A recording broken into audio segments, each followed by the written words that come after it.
Selamat datang di channel Guru Bahasa, channel pendidikan dan edukasi. Hari ini pembahasan kita mengenai kata sandang. Apa sih itu kata sandang? Apa fungsi dari kata sandang? Apa saja jenis-jenis dari kata sandang? Dan apa saja contoh-contoh dari kata sandang? Itulah yang akan kita bahas hari ini.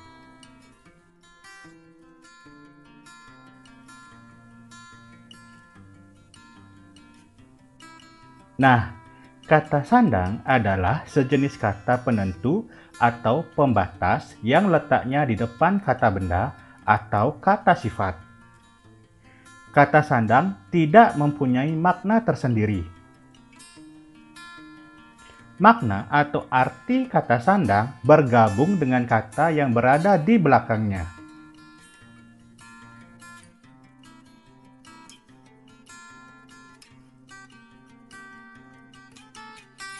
Lalu, apa fungsi dari kata sandang? Nah, kata sandang yang masih dipakai dalam bahasa Indonesia, misalnya si, sang, para, yang, seri, dan sebagainya. Sedangkan kata sandang yang sudah jarang digunakan misalnya hang dan dang. Nah, kata sandang ini biasanya kita temukan banyak pada karangan narasi ataupun deskripsi untuk menunjukkan pelaku atau orang. Nah, biasanya kata sandang ini digunakan dalam cerita-cerita. Sedangkan kata sandang yang sudah jarang digunakan biasanya terdapat pada hikayat. Lalu, fungsi kata sandang adalah sebagai berikut. Yang pertama, fungsinya adalah membendahkan. Contoh, yang malas pasti menyesal. Malas merupakan kata sifat. Yang merupakan kata benda. Yang malas berarti orang yang malas. Yang kedua, fungsinya adalah sebagai pembentukan. Contoh, para dokter membahas penyakit AIDS. Para berarti hanya. Dokter berarti kata pembentukan.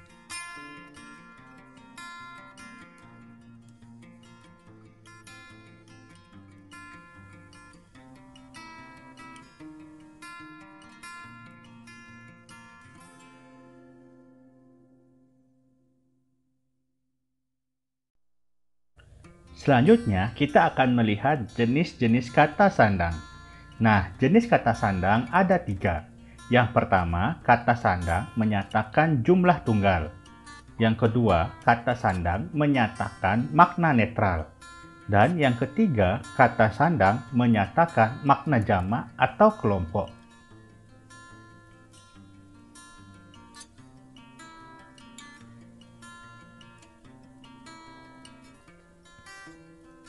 Nah, kita akan bahas yang pertama.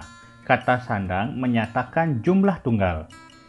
Kata sandang yang menyatakan jumlah tunggal ada sang, sri, hang, dang, yang, dan yang. Nah, yang pertama, sang, berfungsi untuk dipakai manusia atau benda dengan tujuan untuk meninggikan martabat, juga untuk sindiran atau gurauan. Contoh, sang pangeran mendapat ucapan selamat. Sang dalam kata sang pangeran berarti menyebut nama hormat. Kemudian sri digunakan untuk manusia yang memiliki martabat tinggi. Contoh, Sri Baginda memasuki singgasana. Sri berarti panggilan untuk raja atau bangsawan. Hang digunakan untuk seseorang yang dihormati dalam cerita sastra lama. Contoh, dalam cerita sastra lama kita kenal tokoh Hang Bai. Dang digunakan untuk wanita yang dihormati. Sama seperti hang, hanya terbatas pada sastra lama. Contoh, Dang Ratna sedang berpidato. Dang berarti pejabat wanita. Hyang digunakan untuk menyebut dewa-dewi. Contoh, Hyang Widi mengampuni dosanya. sedangkan yang digunakan untuk menyebut seseorang atau Tuhan. Contoh, segala sesuatu dengan kehendak yang maha kuasa.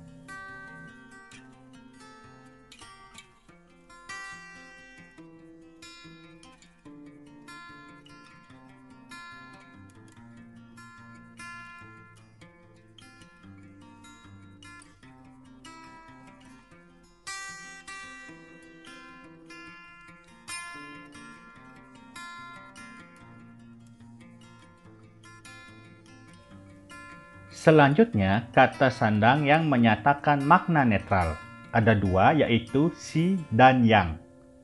Si digunakan untuk mengiringi nama orang, membentuk kata benda dari jenis kata lain, kata sifat atau kata kerja.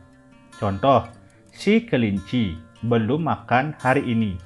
Si di sana mengiringi nama hewan, yaitu kelinci. Contoh yang kedua, si gendut tidak bisa diet. Si di sana membentuk kata benda. Si sebagai kata benda, sedangkan gendut kata sifat. Sedangkan si gendut berarti orang gendut. Yang digunakan untuk membendakan dan dipakai untuk manusia. Contohnya, yang menjadi dokter di rumah sakit itu bibiku. Kata yang di sana berarti orang atau manusia.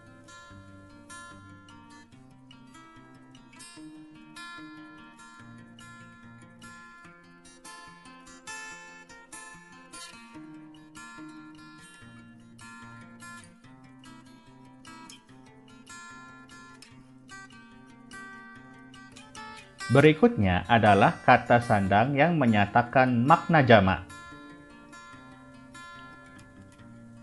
Kata sandang yang menyatakan makna jamak ada para, umat, dan kaum. Para digunakan untuk menegaskan makna kekelompokan bagi manusia yang memiliki sifat tertentu. Contoh, para ulama diharapkan berperan penting dalam pembangunan iman serta mental. Para berarti kelompok.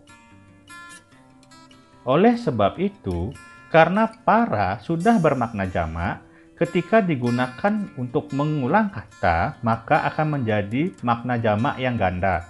Sehingga kata para tidak boleh diiringi oleh kata ulang yang bermakna jamak. Contoh, guru-guru bermakna jamak, para bermakna jamak. Ketika ditulis para guru-guru, maka akan menjadi salah. Sehingga penulisan yang benar adalah para guru. Berikutnya ada kata sandang umat. Digunakan khusus untuk mengkhususkan kelompok yang berlatar belakang agama yang sama.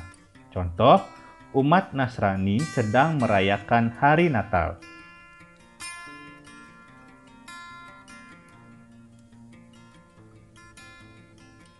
Berikutnya ada kata sandang kaum.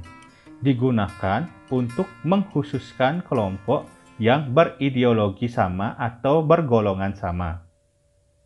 Contoh, konser boyband asal Korea Selatan, EXO, banyak dihadiri oleh kaum Hawa.